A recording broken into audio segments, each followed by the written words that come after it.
healthier you, making diabetes history on Guam. Presented in partnership with Calmo Select Care and Paradise Fitness Center.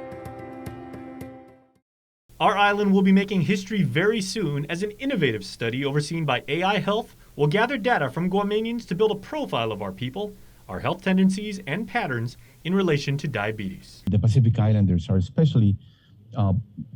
have especially high numbers. Marshalls is the #1 country in the world in regards to the incidence of diabetes. So based on this mission, it was very easy for us to work with AI and try to get this algorithm validated for the island.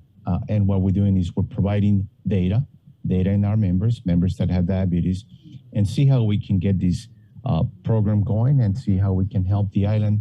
The duration of the study is supposed to be about 12 months, but the dividends paid by those chosen to participate will last far longer, not only for the local community, but society globally, with the healthcare knowledge that will be extracted. The new technology, it's superior to the typical models that we have used in the past, where there's different ways and mathematical ways to do it. And the same with AI, there's several different ways and alternatives to introduce those predictive models. But I think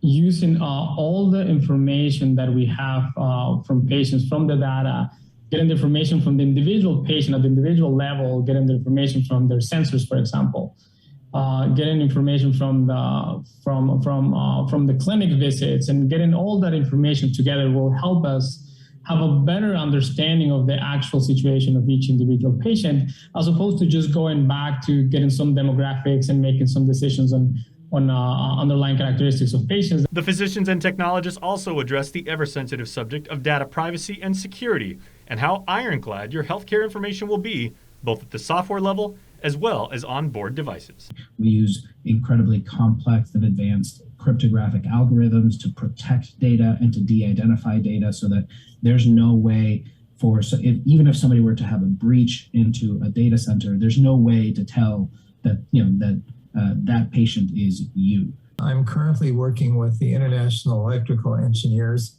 Organization to create a cybersecurity standard, and we're also working with FDA, who will, I believe, recognize the standard when we're finished. And this study also ushers in a more wide use of the continuous glucose monitoring appliances, which at long last bring an end to the days of finger pricking for blood samples. When I pair the glucose monitoring with asking patients to keep a food journal, and asking them to be honest about what it is they're eating, and they see that correlation with how what they ate impacts their sugar, they make that change. They eventually make the change. All told, this means more data throughout the day, which for the patient delivers real-time feedback based on what they do, what they eat, and how often they exercise. I'll take an example. I just saw a new gentleman a few days ago. Threw him on, I was like, let's get you on a CGM, got him on the Dexcom, and as of yesterday, he's on about half the amount of insulin that he was taking just 4 days ago, and his blood sugars have stopped spiking and dropping, and they have been tightly controlled in the last 48 hours. It's absolutely amazing what that little bit of information can do for a person. So thank you, and Sidulas Maasi, to the partners who are undertaking this study to strengthen the already powerful, unbiased, ethical AI being applied to help people with diabetes. Our community is better off because of it. A healthier you, making diabetes history on Guam. Presented in partnership with Calmo Select Care and Paradise Fitness Center.